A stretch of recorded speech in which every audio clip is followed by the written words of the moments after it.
Le deuxième objectif, je pense que vous avez mentionné, était que cela constituait un moyen de contenir la Chine. Ils ont appelé cela une guerre commerciale, mais c'était surtout une guerre technologique. Il s'agissait principalement d'empêcher la Chine de prendre de l'avance dans le domaine technologique, à tel point que cette politique a même été poursuivie par Joe Biden. Donc, oui, la Chine dépend des États-Unis pour ses exportations, mais beaucoup moins qu'auparavant. Cependant, l'une des principales caractéristiques des finances publiques américaines au cours des 20 dernières années a été la réduction progressive des impôts pour les plus riches, commencée sous Clinton, en réalité commencée sous Reagan, mais poursuivie tout au long de cette période.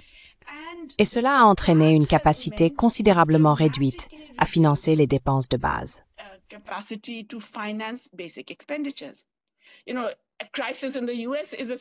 Vous savez, une crise aux États-Unis est un signal pour que les capitaux affluent à nouveau vers la crise, car c'est une fuite vers la sécurité. Ainsi, depuis des décennies, cela a été la pierre angulaire du système monétaire mondial. Et les États-Unis en ont tiré d'énormes avantages, contrairement à ce que semble penser Trump et son conseiller Peter Navarro. Les États-Unis ne seront peut-être plus nécessairement tout en haut de l'échelle de manière aussi stable qu'auparavant, mais nous, le reste du monde en développement, resterons sur les échelons inférieurs. Et donc, chaque fois qu'il y a de l'incertitude, nous serons confrontés à une fuite des capitaux. Non, non, non, je ne pense pas que ce soit possible. Et je ne suis pas sûre qu'il dirait que c'est vraiment l'objectif. Vous savez, une sorte de semi-autarcie, si l'on peut dire.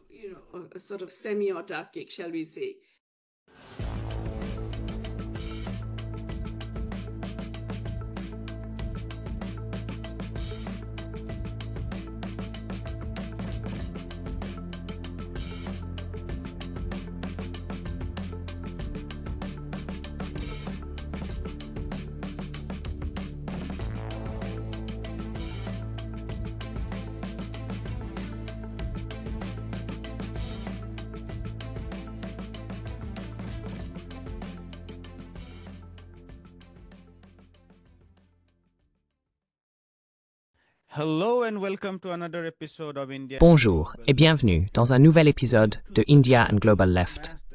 Si vous découvrez l'émission, n'oubliez pas d'appuyer sur le bouton d'abonnement. Pensez aussi à devenir membre YouTube, à nous soutenir sur Patreon ou à faire un petit don via le lien dans la description. Mais le minimum que vous puissiez faire, c'est de regarder l'émission, de l'aimer et de la partager. Sans plus attendre, permettez-moi d'accueillir notre invitée du jour, la professeure Jayati Ghosh. Madame Ghosh est une économiste indienne spécialisée dans le développement. Elle a enseigné l'économie à la prestigieuse université Jawaharlal Nehru à New Delhi pendant près de 35 ans. Et depuis janvier 2021, elle est professeure d'économie à l'université du Massachusetts à Amherst, aux États-Unis. Ses principaux domaines d'études incluent l'économie internationale et la mondialisation, les tendances de l'emploi dans les économies en développement, la politique macroéconomique, ainsi que le genre et le développement. Professeur Ghosh, bienvenue à nouveau dans India and Global Left. Merci, c'est un plaisir d'être parmi vous. Je voudrais commencer par les guerres tarifaires, ce qui est désormais en réalité un embargo commercial entre les États-Unis et la Chine. Si vous pouviez nous dire, selon vous, qu'est-ce qui motive cette guerre tarifaire? 4 raisons sont souvent évoquées.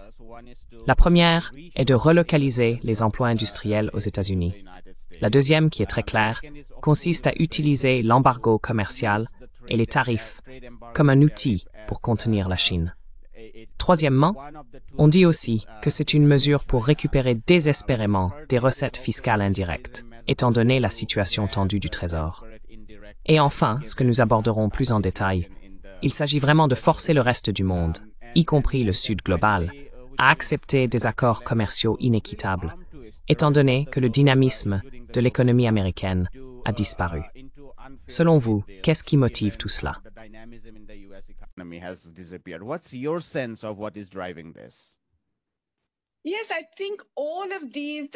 Oui, je pense que tous les éléments que vous avez mentionnés sont effectivement des facteurs dans cette politique plutôt folle. Mais soyons honnêtes, il ne s'agit pas d'une politique cohérente. Donc, en ce qui concerne les différents objectifs que vous avez identifiés, rapatrier la production, ou plutôt si l'on considère les droits de douane comme une politique industrielle, les droits de douane peuvent certainement constituer une politique industrielle. Et ils l'ont été pour de nombreux pays, y compris les États-Unis au XIXe siècle, au début du XXe siècle, et ainsi de suite. Mais ils doivent alors être conçus de manière à promouvoir certains secteurs en particulier et à garantir que ces secteurs soient viables, que vous souhaitiez les développer, qu'ils soient compétitifs à l'avenir et qu'ils correspondent à votre économie. Ensuite, généré au sein de votre économie.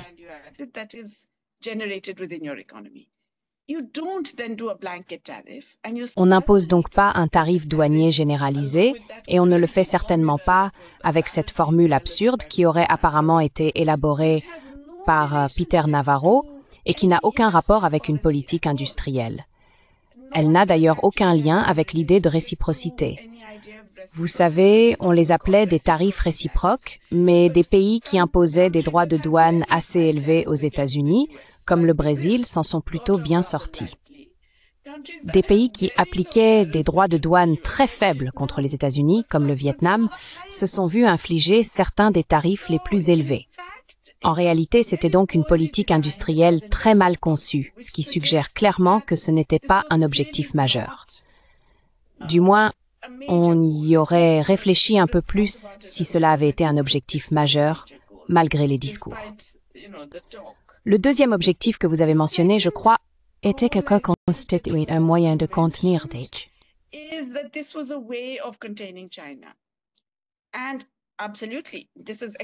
Et c'est tout à fait explicite, n'est-ce pas?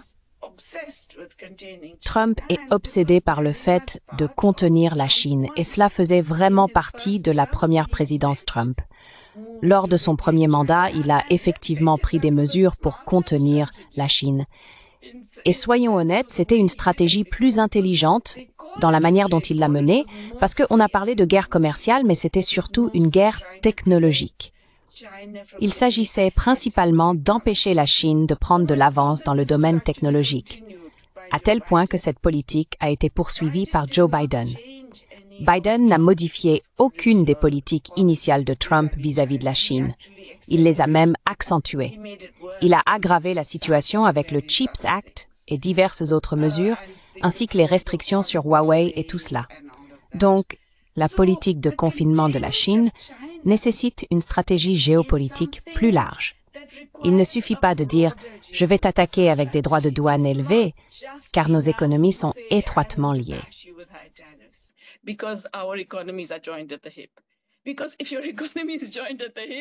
Parce que si votre économie est étroitement liée, vous allez avoir un problème. Vous ne pouvez pas simplement la séparer, n'est-ce pas? Ce n'est pas comme détacher une locomotive du train. C'est un découplage dans le sens où vous vous coupez un membre ou une partie du corps, ce qui va aussi vous affecter. Et donc, c'est mal conçu de procéder exactement de cette manière, car il faut reconnaître les façons dont vous êtes imbriqués, puis réduire les tarifs dans les domaines où vous seriez vraiment durement touchés, ce qu'il a effectivement fait après avoir immédiatement annoncé ces tarifs ridiculement élevés. Il a ensuite réduit certains tarifs qui sont stratégiquement importants, pas tous, mais certains, mais pas suffisamment, comme nous le savons.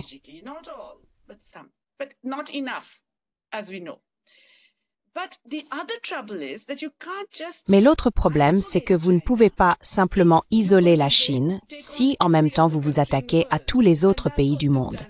Et c'est exactement ce qu'a fait cette politique tarifaire.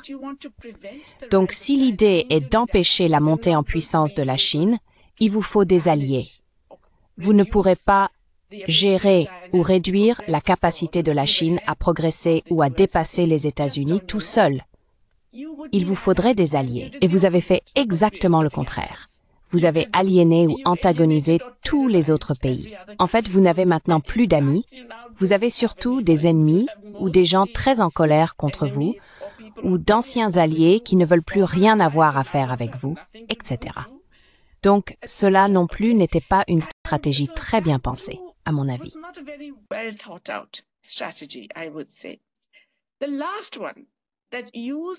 La dernière option, utiliser l'accord tarifaire comme moyen d'extraire le maximum des pays, je pense oui, c'est celle que je dirais qui a peut-être le plus de chances de ne pas échouer par rapport aux autres. D'accord, il y aura des succès, et il y en aura parce que malheureusement, de nombreux pays seront terrorisés et se soumettront. Beaucoup de pays, je veux dire, on sait que Trump a dit célèbrement « Ils viennent tous me lécher les bottes ». Ils viennent tous pour conclure des accords, etc.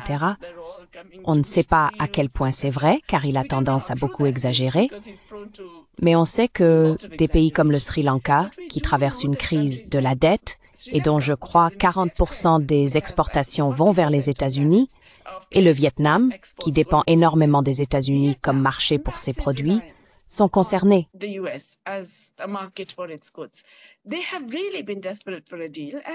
Ils ont vraiment été désespérés de conclure un accord et il est probable qu'ils soient prêts à faire toutes sortes d'autres concessions. Nous savons que mon propre pays, l'Inde, malheureusement notre propre pays, le gouvernement a déjà fait des concessions. Nous ne savons pas ce qui se passe à huis clos, mais nous savons qu'ils ont déjà annoncé que Starlink serait autorisé à opérer en Inde.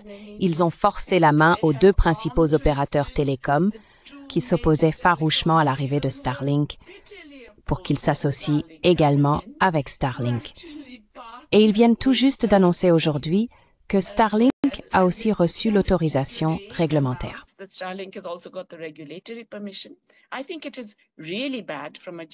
Je pense que c'est vraiment mauvais d'un point de vue géostratégique. C'est très mauvais du point de vue de la sécurité de confier le contrôle des télécommunications à une entreprise étrangère, une entreprise qui peut en fait utiliser cela pour vous menacer et pour forcer des changements de politique.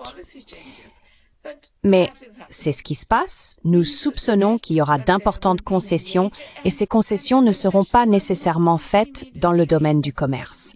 Elles concerneront des domaines comme la propriété intellectuelle, les règles d'investissement pour les États-Unis, etc.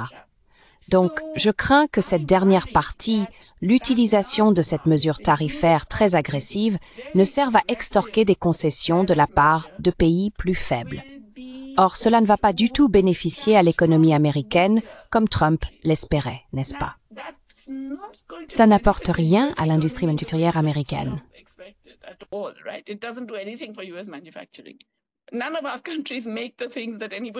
Aucun de nos pays ne fabrique les choses que quelqu'un aux États-Unis est prêt ou capable de fabriquer, n'est-ce pas? Donc cela ne sera pas affecté, sauf peut-être un peu pour les voitures, mais vous savez, pour tout le reste. Mais cela aura un impact sur certaines entreprises américaines. Ainsi, ses proches et quelques grandes entreprises en seront bénéficiaires. S'il force une ouverture financière supplémentaire, alors une grande partie du secteur financier en profitera également. Donc oui, ce sous-ensemble particulier sera, disons, en partie couronné de succès. Mais dans l'ensemble, considérez ce que fait cette politique. Elle va nécessairement créer des pénuries et des tendances inflationnistes aux États-Unis. Maintenant, il dit « Oh, il faut accepter cette douleur, vivre avec moins de poupées Barbie pendant 1 an ou 2. »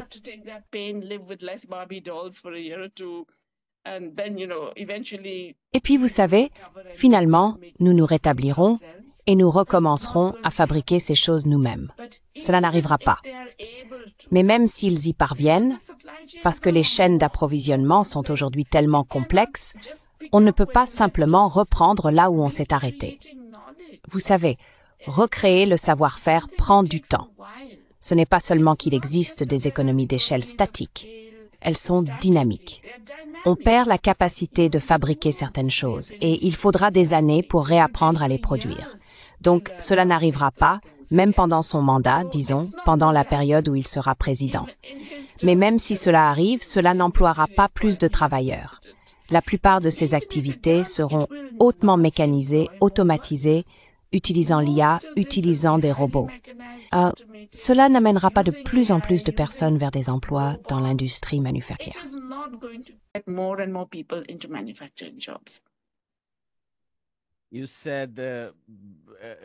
Vous avez dit que les produits fabriqués au Lesotho, les jeans du Lesotho, ou vous savez la vanille cueillie à la main à Madagascar, ou les textiles en Inde, les travailleurs américains ne voudraient pas les produire.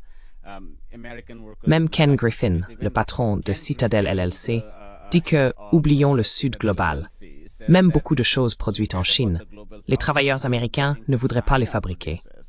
Donc ils aimeraient monter dans la chaîne de valeur. Bien sûr, Ken Griffin exagère peut-être un peu. Il y a donc peut-être un peu plus de marge pour la réindustrialisation que ce que Ken Griffin suggère.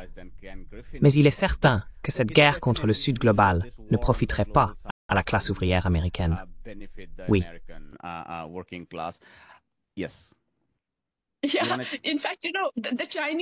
Oui.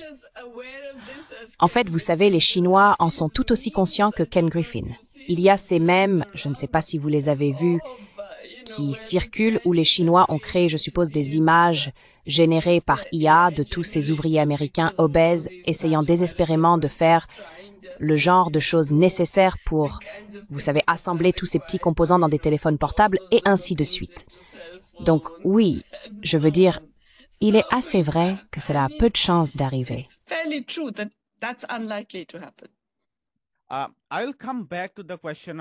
Je reviendrai sur la question du Sud global, car je pense que peu de gens en parlent. Mais pour clarifier les choses, parlons des superpuissances économiques. J'aimerais vous poser une question à ce sujet. La manière dont on présente la guerre économique entre la Chine et les États-Unis. Et je pense que la grande question ici est qui cédera en premier? Quelle économie est la plus résiliente? D'un côté, aux États-Unis, nous voyons les bondes vigilantes réagir très négativement aux tarifs douaniers. Ils font grimper les rendements. En fait, il y a eu une hausse de 50 points de base du rendement pour la première fois après l'annonce des tarifs.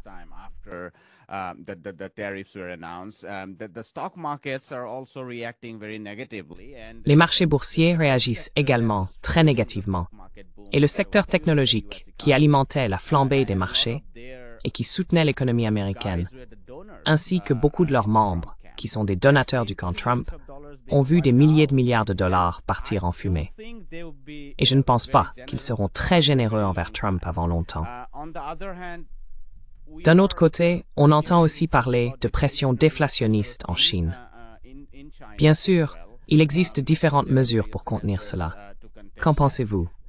Parce que le secrétaire Scott Bessent et le représentant au commerce, Zim-Xian Greer, rencontrent le vice-premier ministre chinois, Li Haofeng, en Suisse pour en discuter.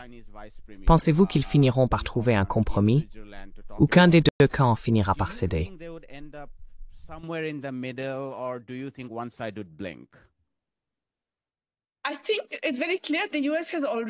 Je pense qu'il est très clair que les États-Unis ont déjà cédé.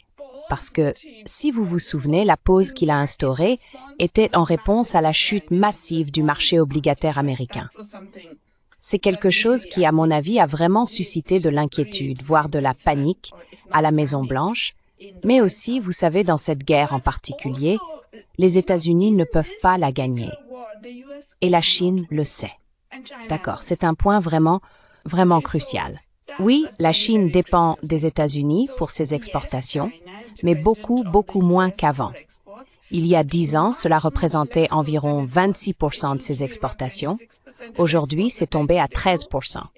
Et, vous savez, ils peuvent remplacer cette demande, ils peuvent l'obtenir d'autres pays, ils peuvent faire beaucoup plus pour augmenter la demande intérieure. Ils en ont la possibilité et ils travaillent déjà là-dessus.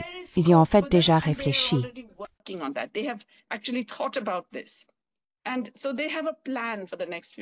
Ils ont donc un plan pour les prochaines années en ce qui concerne leur capacité à tenir. Oui, il y aura de la douleur. Oui, certains secteurs et certaines industries vont souffrir. Mais je pense qu'ils sont préparés à cela. Et tous les économistes chinois à qui j'ai parlé le mois dernier évoquent ce nationalisme renaissant. Ce qui, vous savez, est vraiment un cadeau pour Xi Jinping, non? Xi Jinping n'était pas forcément dans une position très favorable sur le plan intérieur. Il y avait toutes sortes d'inquiétudes concernant la gestion du Covid, les problèmes immobiliers, le ralentissement de l'économie, le manque de création d'emplois. Il y avait beaucoup de préoccupations.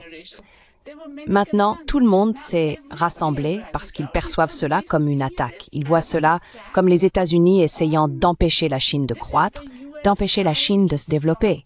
Ils le voient ainsi. Et donc maintenant, tout le monde s'est rallié derrière.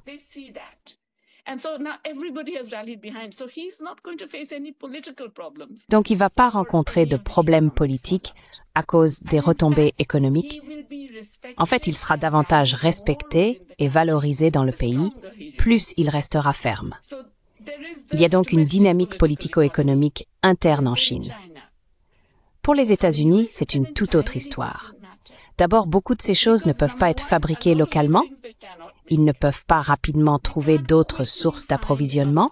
Ils vont forcément faire face à des prix plus élevés et à des pénuries. Et nous avons vu que la population américaine est plutôt gâtée à cet égard. Elle ne peut pas supporter cela. Les gens, les travailleurs disent « Où sont les emplois qu'on nous avait promis? On nous avait promis des prix plus bas. On a des prix plus élevés. » C'est ce que Trump répétait, non? On va avoir des prix plus bas, l'inflation est terrible, et ainsi de suite.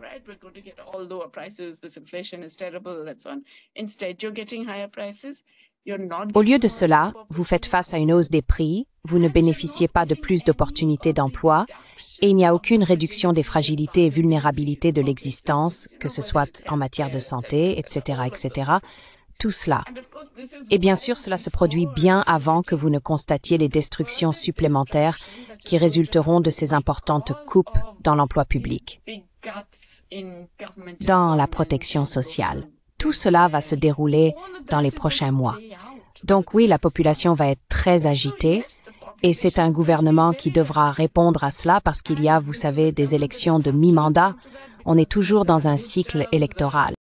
Et la finance n'aimera pas ça.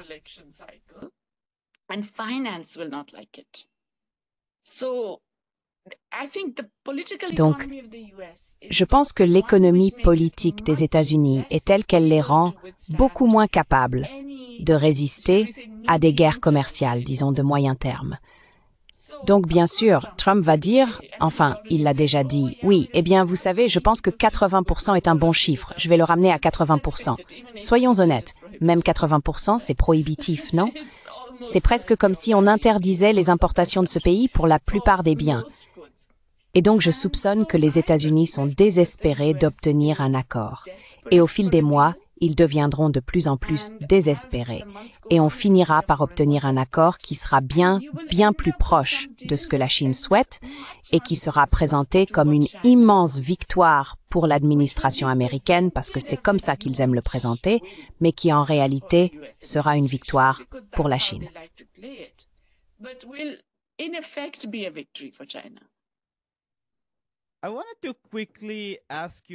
Je voulais rapidement vous demander ce que vous pensez de la situation de la dette et du déficit aux États-Unis, étant donné qu'il existe des avis divergents à ce sujet. D'un côté, il y a vraiment la réaction négative du marché obligataire. Nous l'avons vu dans le cas du Royaume-Uni sur le marché des gilts. Bien sûr, le marché des bons du Trésor américain est beaucoup plus vaste et ils ont certainement plus de marge de manœuvre. Mais les bondes vigilantes sont aussi assez puissants.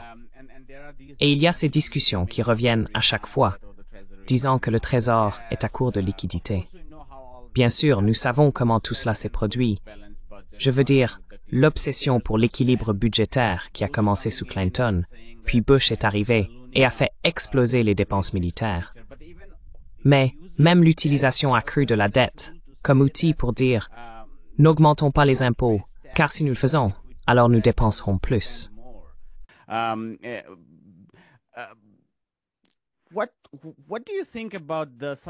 Que pensez-vous de la question de la soutenabilité de la dette américaine, étant donné que l'on voit également le plan de Trump visant à supprimer tous les éléments de l'État-providence, y compris les programmes d'emploi, les soins de santé, Medicaid, etc., tout en augmentant les dépenses militaires et de sécurité nationale. Il s'agit donc vraiment d'accroître l'État sécuritaire et de réduire l'État social, tout en faisant beaucoup de bruit autour des dépenses. On nous a récemment parlé de la possibilité d'augmenter l'impôt sur les personnes fortunées ayant des revenus supérieurs à 250 millions de dollars, en le faisant passer de 37% à 39%. Mais aujourd'hui, des commissions de la Chambre nous ont présenté un projet partiel, et il indique que tout cela est annulé, ce qui est compréhensible compte tenu de la base électorale de Trump au sein du Parti républicain. Il n'apprécierait pas cela. Pour émettre des avis sur la soutenabilité de la dette et du déficit américain.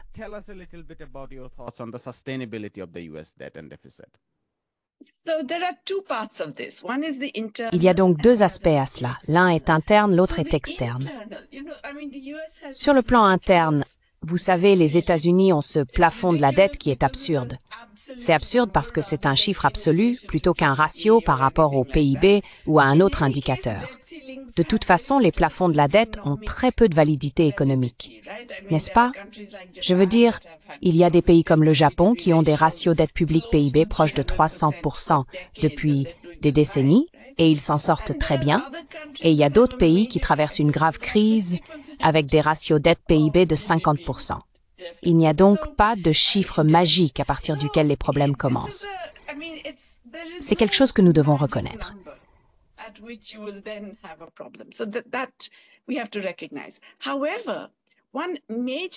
Cependant, l'une des principales caractéristiques des finances publiques américaines au cours des 20 dernières années a été la réduction progressive des impôts pour les plus riches, initiée par Clinton, d'ailleurs, en fait commencée avec Reagan, mais poursuivie tout au long de cette période. Cela a entraîné une capacité considérablement réduite à financer les dépenses de base. Parallèlement, la population vieillit. Donc, il y a des dépenses essentielles pour la sécurité sociale et tout un tas d'autres choses qui sont là, n'est-ce pas? On ne peut donc pas tout éliminer.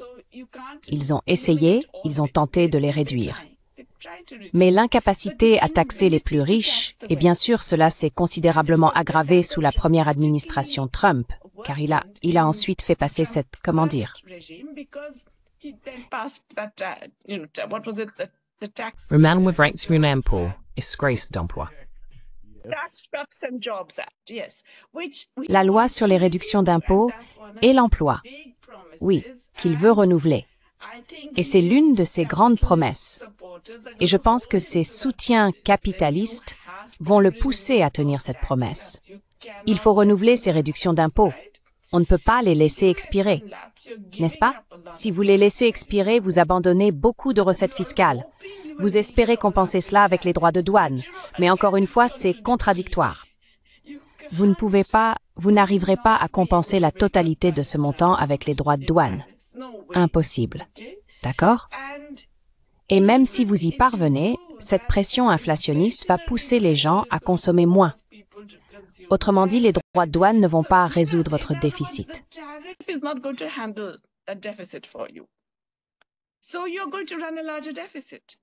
Donc, vous allez creuser un déficit plus important, n'est-ce pas? Ils essaieront de réduire quelques autres postes, car les républicains, en général, sont très enclins à couper dans les services sociaux, la sécurité sociale, etc., etc. Mais il y a aussi des limites politiques à cela. D'accord, donc oui, il y aura un déficit plus important. Or, dans la plupart des économies, cette accumulation continue de dettes finirait automatiquement par poser problème avec le temps. N'est-ce pas? C'est pourquoi on parle souvent des États-Unis comme bénéficiant de ce privilège exorbitant. Ils peuvent se permettre une dette plus élevée, ils peuvent se permettre des déficits plus importants, parce que tout le monde veut détenir des dollars américains.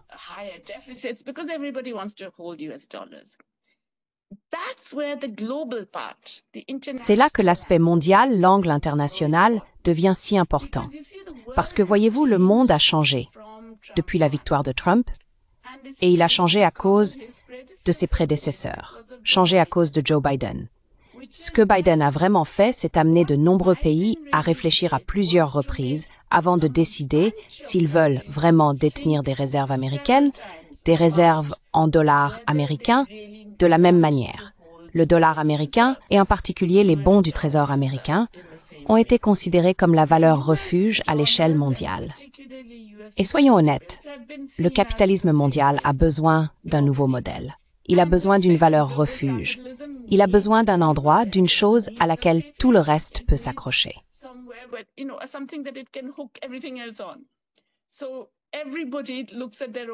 Donc, tout le monde considère sa propre dette en fonction de l'écart par rapport au taux du Trésor. Tout le monde voit, vous savez, une crise aux États-Unis comme un signal pour que les capitaux reviennent en masse vers la crise, car c'est une fuite vers la sécurité. Ainsi, depuis des décennies, cela a été la pierre angulaire du système monétaire mondial et les États-Unis en ont tiré d'énormes avantages, contrairement à ce que Trump et son conseiller Peter Navarro semblent penser. Cela a en réalité été un atout majeur pour les États-Unis. Ils ont pu emprunter à bas coût et continuer à creuser les déficits sans s'en soucier, sans y penser. Ils peuvent simplement imprimer de l'argent. Si le Zimbabwe le fait, nous savons ce qui se passe. Mais les États-Unis peuvent continuer à le faire. Maintenez également les taux d'intérêt bas. Oui, il faut maintenir les taux d'intérêt relativement bas. Oui, exactement. Maintenant, ce que Biden a fait, c'est d'utiliser cela comme une arme de manière explicite. On peut le faire contre des pays relativement plus petits qui, de toute façon, sont en dehors du cœur de l'économie capitaliste, comme le Venezuela, l'Iran, Cuba, etc. On peut dire, nous gelons vos avoirs, nous imposons toutes ces sanctions contre vous. On peut s'en sortir ainsi. Mais le faire contre la Russie, c'est une toute autre affaire. Et une fois que, en fait, les avoirs russes détenus aux États-Unis ont été gelés, les bons du Trésor russe ont été gelés, les avoirs russes dans les banques ont été gelés, cela a poussé les banquiers centraux et les gouvernements du monde entier à se dire « Ah, je vois, peut-être qu'à un moment donné, ils décideront qu'ils ne nous aiment pas non plus. Donc, peut-être qu'on ne devrait pas en détenir autant. » Si vous remarquez, la Chine l'a fait progressivement, mais elle détenait environ 2000 milliards de dollars de ses réserves en actifs, libellés en dollars américains, environ 1300 milliards de dollars en bons du Trésor et un tas d'autres actifs. Ils ont beaucoup diversifié. Je pense que le Trésor est maintenant à environ 730 ou quelque chose comme ça. Exactement, seulement 700 milliards. Donc c'est presque la moitié, vous savez, au fil des années. Et ils se sont diversifiés dans l'or, dans les euros, dans toute une gamme d'autres choses. Mais beaucoup d'autres pays l'ont fait aussi. Et maintenant que vous savez cela, attendez une minute, ce n'est pas seulement qu'ils peuvent décider qu'ils ne vous aiment pas et geler vos avoirs, etc. C'est qu'on ne sait pas du tout ce qu'ils font eux-mêmes. Il y a une politique financière complètement erratique et la valeur de mon actif peut s'effondrer de toute façon, indépendamment de, vous voyez, je veux dire, c'est plus cette chose totalement sûre et sécurisée. Vous savez, nous avons déjà eu 2 quasi-accidents avec les bons du Trésor.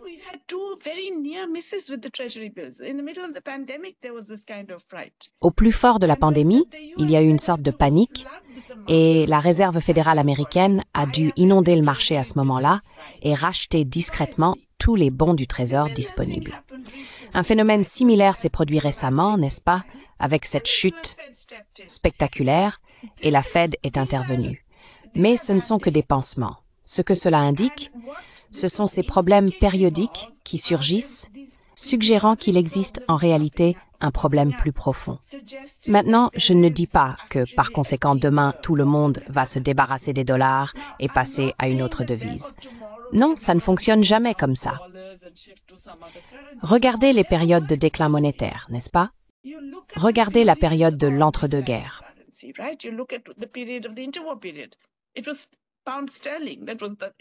La livre sterling était, si vous voulez, la principale monnaie de réserve jusqu'à la Première Guerre mondiale.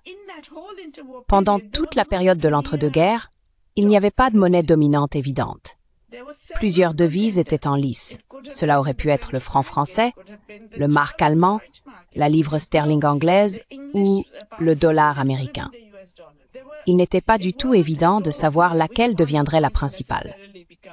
Ce n'est qu'après la Seconde Guerre mondiale, qui a considérablement réduit la puissance économique de l'Europe et accru celle des États-Unis, que les États-Unis deviennent clairement suprêmes et que le dollar s'impose comme la monnaie hégémonique.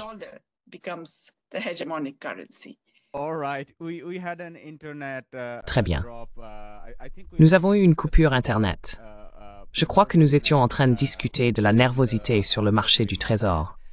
Si je peux vous demander, avez-vous une idée de qui sont les acteurs des récentes ventes massives? Avons-nous une quelconque indication? Est-ce uniquement les Chinois? Bien sûr, PIMCO par exemple, ce ne sont pas seulement des fonds souverains et des banques centrales, n'est-ce pas?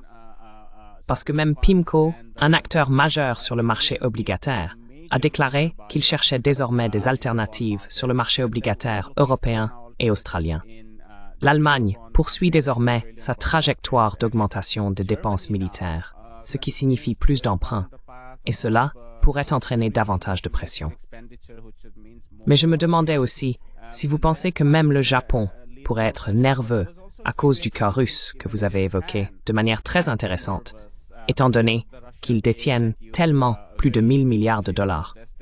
Quel est votre avis là-dessus?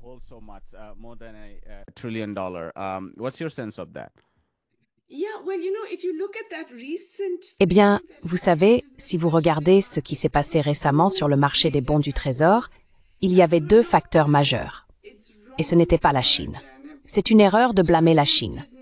En fait, la Chine n'a pas réduit ses avoirs en bons du Trésor pendant cette période. Les deux pays qui l'ont fait étaient le Japon et la Corée du Sud.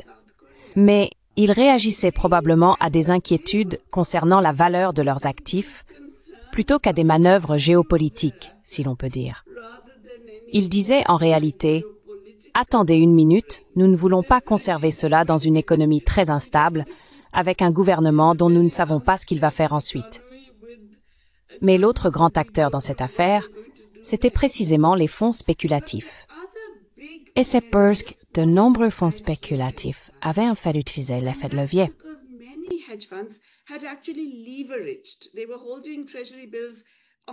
Ils détenaient des bons du Trésor avec de l'argent emprunté. Et lorsque d'autres appels ont eu lieu, ils ont effectivement dû se retirer. Ce qui a alors provoqué une panique. Donc une fois que cette chute brutale se produit, il y a un mouvement de retrait généralisé. Cela concerne donc à la fois les détenteurs publics et privés de bons du Trésor américain. Et pour moi, c'est un signe que cela n'a pas, cela ne génère plus la même confiance sur les marchés qu'auparavant. Nous n'en sommes qu'au début. Il faudra beaucoup plus de temps pour que tout cela se déroule complètement. Mais je pense que nous allons constater qu'à moyen terme, le dollar ne sera pas nécessairement cet actif extrêmement sûr dans lequel tout le monde peut avoir une grande confiance ou vers lequel on se tournera forcément en période de crise généralisée.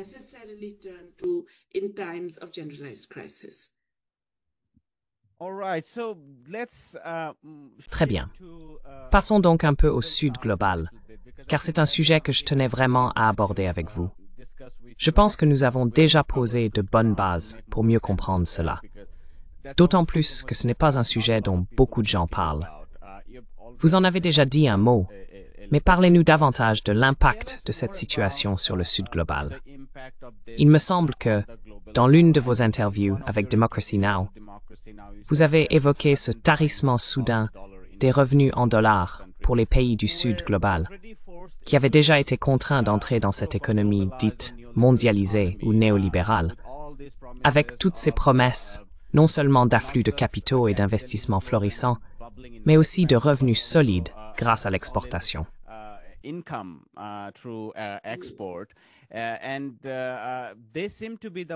ils semblent être les plus vulnérables. Ils auraient le moins de pouvoir de négociation lors de discussions bilatérales en dehors du cadre de l'OMC, que ce soit avec les États-Unis, ou face à tous les goulets d'étranglement, ou à l'inflexibilité dans la réorganisation des chaînes d'approvisionnement, comme vous l'avez mentionné. Je veux dire, il est facile de dire échangeons davantage avec la Chine maintenant. Ou qu'il y aurait une délocalisation de la Chine vers l'Inde pour Apple ou autre. Mais cela ne se fait pas du jour au lendemain. Parlez-nous donc un peu plus de l'impact sur le Sud global.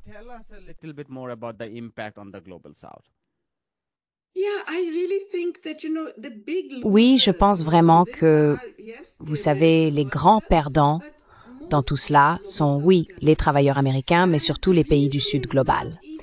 Et la raison n'est même pas nécessairement qu'ils soient spécifiquement touchés par des politiques tarifaires particulières.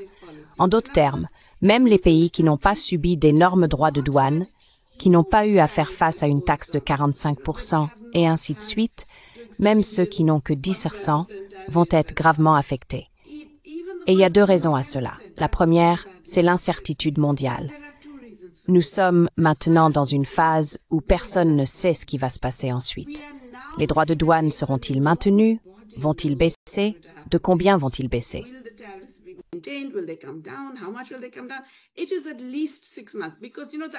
C'est au moins 6 mois parce que, vous savez, cette pause de 90 jours va être prolongée. Il n'aura pas réussi à conclure des accords avec tous les pays avec lesquels il prétend vouloir en conclure. Cela va durer plus longtemps. Donc, même avant que la taxe ne soit imposée, personne ne sera prêt à investir. Nous allons donc assister à une baisse de l'investissement mondial et cela, en fait, se traduira par une récession mondiale. La consommation va diminuer parce que les consommateurs vont s'inquiéter de l'avenir. Ils vont réduire leur consommation, économiser en prévision de ce qui pourrait arriver ensuite, mais partout, dans le monde.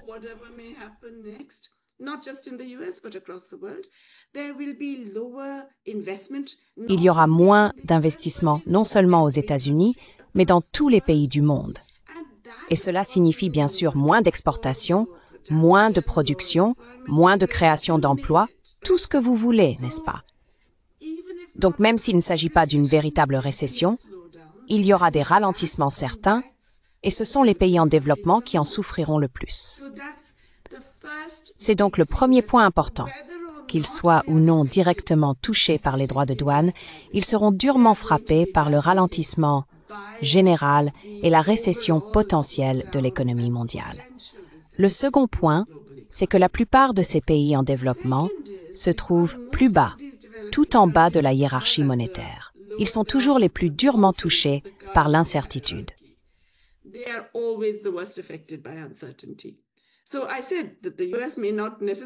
J'ai donc dit que les États-Unis ne seraient peut-être plus nécessairement au sommet de façon aussi stable qu'auparavant. Mais nous, le reste du monde en développement, resterons sur l'échelon inférieur. Et donc, chaque fois qu'il y aura de l'incertitude, nous serons confrontés à une fuite des capitaux. Nous devrons faire face à des inquiétudes concernant la valeur de notre monnaie. Mais cette dévaluation, vous savez, on disait autrefois qu'une dévaluation de la monnaie était bénéfique parce qu'elle rendait les exportations moins chères, qu'on pouvait exporter davantage, que cela rendait les importations plus coûteuses et favorisait la substitution aux importations. Tout cela ne fonctionne plus. Cela ne marche pas, surtout lorsque les devises sont volatiles. Donc on ne sait pas. En fait, les exportations n'augmenteront pas nécessairement et les producteurs nationaux ne se mettront pas soudainement à investir davantage dans la production destinée à l'exportation ou dans la production de substitution aux importations. On se retrouve donc avec le pire des deux mondes.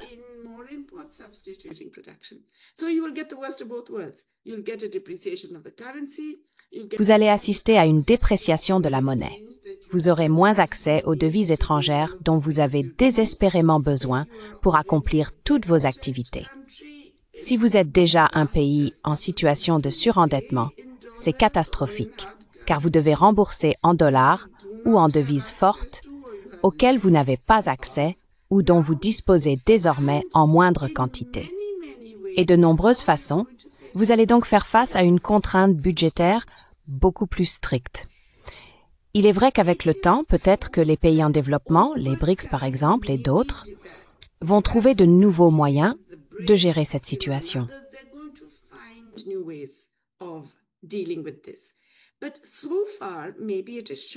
Mais jusqu'à présent, peut-être est-ce le choc, peut-être est-ce simplement une absence générale de solidarité, etc. Nous avons vu très peu de pays à revenus intermédiaires se mobiliser. C'est le moment où ils devraient vraiment le faire. C'est le moment où, vous savez, la Chine, la Russie, le Brésil, l'Inde, etc.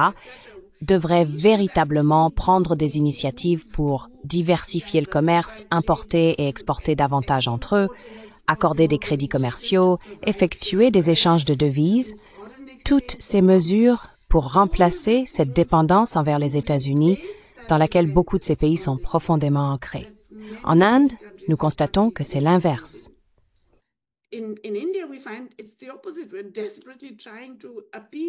Nous essayons désespérément d'apaiser les États-Unis. C'est très mauvais d'apaiser un tyran. Ils vous traitent toujours plus mal une fois que vous les avez apaisés. Mais c'est ce que nous essayons de faire.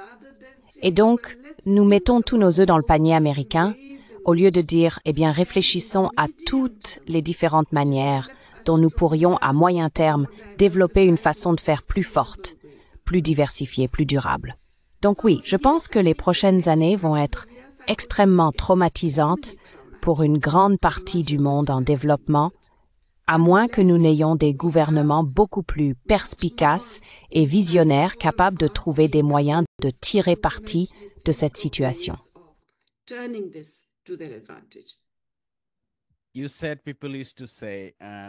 Vous avez dit que les gens disaient autrefois que dévaluer la monnaie serait bénéfique parce que cela stimulerait nos exportations. Je ne pense pas que les gens disaient cela. Montek Singh Ahluwalia, juste après l'annonce des tarifs douaniers, est venu sur The Wire et a dit à Karanta Par que nous devrions simplement dévaluer proportionnellement et ne pas nous soucier des tarifs. Je pense que vous avez vu juste. Il s'agit en fait de deux choses. D'une part, l'impact de la baisse de la demande, et d'autre part, l'impact sur les marchés financiers dû à l'incertitude, les capitaux qui s'en vont. Et cela génère d'énormes pressions sur la monnaie.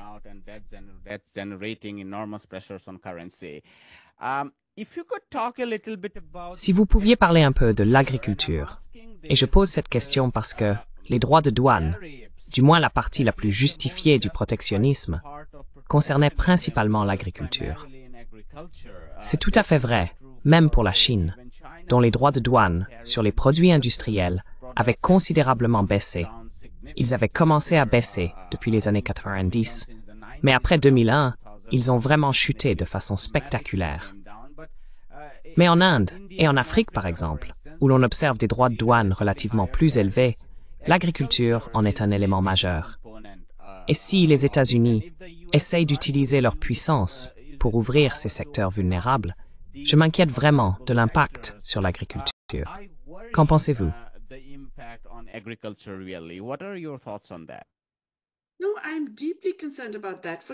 Non, je suis profondément préoccupée par cela, pour deux raisons. La première concerne la souveraineté alimentaire, car nous devons vraiment être capables de produire nos denrées alimentaires essentielles, car la nourriture est une arme. Nous avons vu que la nourriture peut être utilisée comme une arme. Et un pays aussi grand que l'Inde, nous sommes une grande économie en termes de commerce agricole, et cela est dû à notre immense population. Dès que nous entrons sur un marché, les prix s'envolent. Notre production de riz est 6 fois supérieure à l'ensemble du commerce mondial de riz. Alors imaginez si l'Inde est connue pour importer du riz. Immédiatement, cela affectera le prix mondial. Nous devons vraiment nous assurer d'être autosuffisants pour certains de ces produits alimentaires de base et essentiels. D'accord? C'est la première chose. Mais la deuxième, c'est que la moitié de notre main-d'œuvre et environ 60% de notre population dépendent encore de l'agriculture.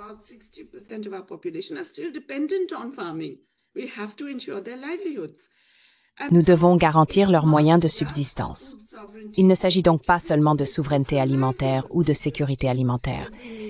Il s'agit aussi d'assurer la sécurité des moyens de subsistance. C'est pourquoi, à des fins commerciales, nous devons vraiment mettre en place un système de droits de douane variable. Certains d'entre nous défendent cette idée depuis la création de l'OMC, à savoir que nous avons un plafond tarifaire. Nos droits de douane sont actuellement bien en dessous de ce plafond défini, mais nous devrions instaurer un système de variabilité afin de maintenir la stabilité des prix intérieurs. Lorsque le prix mondial est bas, nous augmentons nos droits de douane variables pour éviter que les agriculteurs ne soient submergés par des importations à très bas prix. Lorsque le prix mondial est élevé, nous abaissons ce droit de douane variable, ainsi, nous apportons la stabilité aux agriculteurs.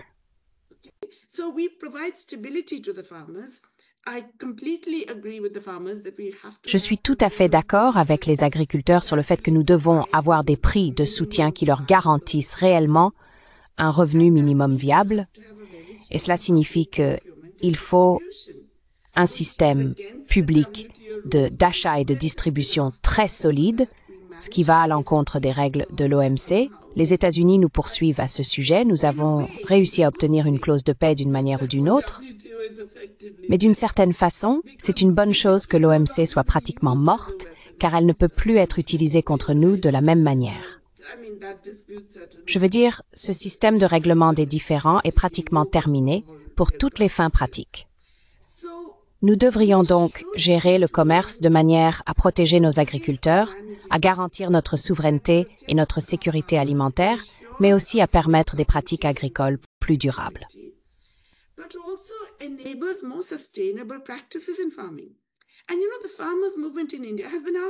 Et vous savez, le mouvement des agriculteurs en Inde réclame cela.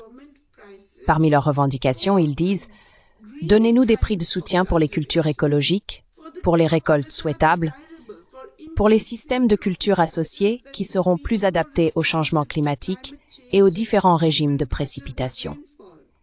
Permettez-nous de le faire en nous garantissant des prix qui nous récompenseront pour ce type de diversification des cultures. » Et c'est vraiment ainsi que nous devrions procéder. Pour moi, c'est une tragédie que ces revendications très sensées des agriculteurs aient rencontré une telle résistance de la part de ce gouvernement qui a été pris en main par des intérêts néolibéraux et corporatistes très puissants, les proches du pouvoir en réalité, qui veulent aussi s'emparer du commerce agricole.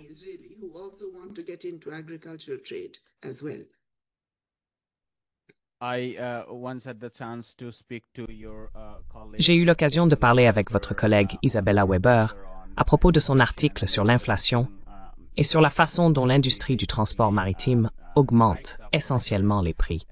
Je lui ai posé une question sur l'agriculture, car dans ce secteur, il y a l'intérêt des producteurs, en particulier des petits producteurs. J'ai dit qu'en Inde, il existe ces contradictions. Il ne s'agit pas seulement des grands intermédiaires d'entreprises qui augmentent les prix, mais les producteurs en souffrent aussi. Elle m'a répondu que c'était tout à fait vrai. On observe la même chose en France. Ce qui m'inquiète davantage, c'est qu'aux États-Unis, étant donné que nous disposons de données très concrètes sur le retard pris par le secteur rural, et que l'électorat de Trump dépend beaucoup de ce segment de la population qui a été laissé pour compte, il parle désormais vraiment de revitaliser le secteur rural, ce qui signifierait plus de subventions. Et cela exercerait une pression supplémentaire sur les marchés émergents pour qu'ils ouvrent ces mesures protectionnistes. Je voudrais, oui, allez-y, ajouter quelque chose.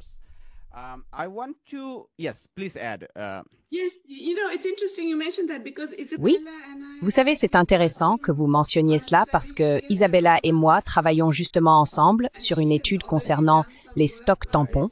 Elle a déjà mené des travaux à ce sujet et j'ai également travaillé dans le contexte indien sur l'importance des stocks tampons, tant au niveau national que régional, pour maintenir la stabilité des prix, aussi bien pour les producteurs que pour les consommateurs.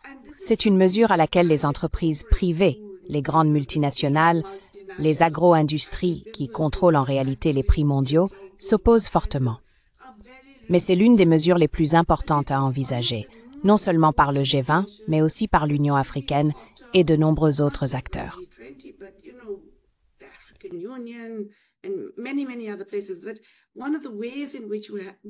Mais l'une des façons dont nous devons stabiliser les prix alimentaires est, bien, en lien avec l'autre question que vous avez posée, oui, il y a une véritable inquiétude quant au fait que l'agriculture est au centre des négociations commerciales agressive menée par les États-Unis. Et nous avons aussi des preuves indirectes dans le cas indien qu'ils demandent cela pour les producteurs de soja. Vous savez, ils souffrent parce que les Chinois ont effectivement maintenu des droits de douane très élevés, je veux dire, ils ont appliqué des tarifs réciproques, n'est-ce pas, contre les États-Unis. Et donc, beaucoup de ces petits agriculteurs et entreprises agroalimentaires qui s'adressaient au marché chinois sont maintenant en difficulté. Il y a donc une véritable pression pour que l'Inde ouvre effectivement son commerce agricole aux États-Unis en particulier, ce qui, à mon avis, serait une catastrophe.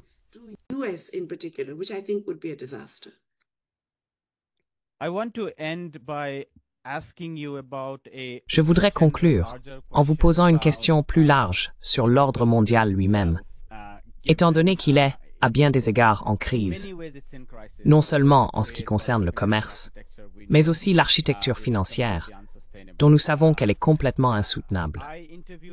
J'ai interviewé votre ancien collègue, le professeur Prabhat Patnaik, et en discutant avec lui, il me semble que sa vision, corrigez-moi si je me trompe, est que même le commerce international mondial devrait être très limité. Il parle de commerce bilatéral, mais je soupçonne que si l'on se limite au commerce bilatéral, cela devient effectivement très restrictif, car au-delà d'un certain point, s'il n'existe pas de mécanisme de recyclage par la finance, ça ne sert à rien, n'est-ce pas? On peut compléter cela par de l'aide, etc. Mais à terme, il faut tendre vers une autarcie nationale accrue. Je me demande ce que vous pensez de la vision d'un ordre économique mondial équitable. S'agit-il d'une économie nationale avec quelques flux minimaux, que ce soit en termes de commerce ou de finance, ou avez-vous d'autres idées?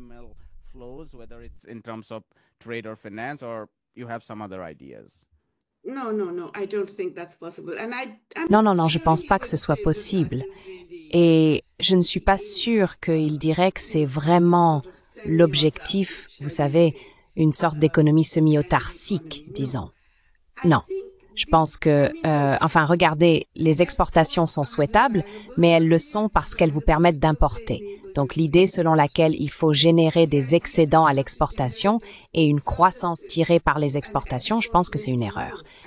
Et je pense que, la Chine, d'accord, a très bien réussi dans ce domaine, mais elle disposait de toutes sortes de conditions très spécifiques et favorables. La plupart des pays qui ont tenté cette stratégie n'ont pas vraiment réussi.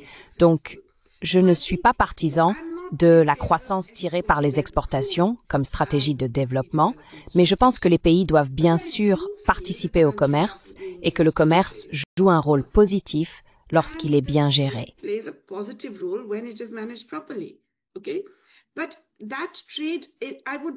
Mais ce commerce, je l'envisagerais selon les principes de la charte de la Havane. Il faut considérer l'objectif du commerce non seulement comme une source de revenus, mais aussi comme un moyen de créer de l'emploi, d'assurer la durabilité et de modifier les modes de consommation pour qu'ils correspondent à votre propre société et à ses objectifs sociaux et planétaires.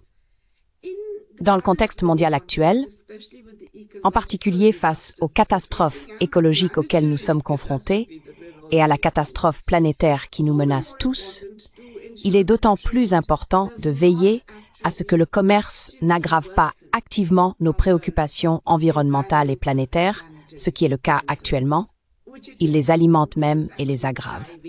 Je crois donc en la gestion du commerce, je crois en la limitation du commerce, mais dans ce sens, pas simplement en l'arrêtant. Je pense que nous devons nous concentrer sur la création d'emplois, la durabilité et les types de consommation et d'investissement souhaités.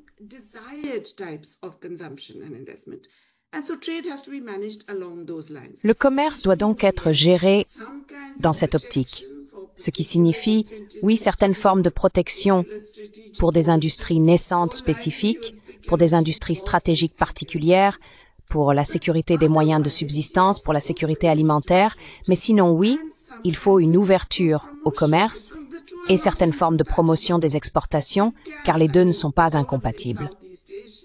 On peut, tous les pays d'Asie du Sud-Est, tout le miracle asiatique reposait sur la combinaison de la promotion des exportations et de la protection des importations. Je pense donc que le commerce géré est important et essentiel pour le développement. Et soyons honnêtes, même les pays riches ont désormais compris qu'ils doivent gérer le commerce. Ce n'est donc plus une hérésie de dire qu'il faut gérer le commerce. Mais je crois que le commerce est important. Le commerce peut jouer un rôle très important. Je rejette cependant l'idée que la croissance tirée par les exportations soit la stratégie à adopter.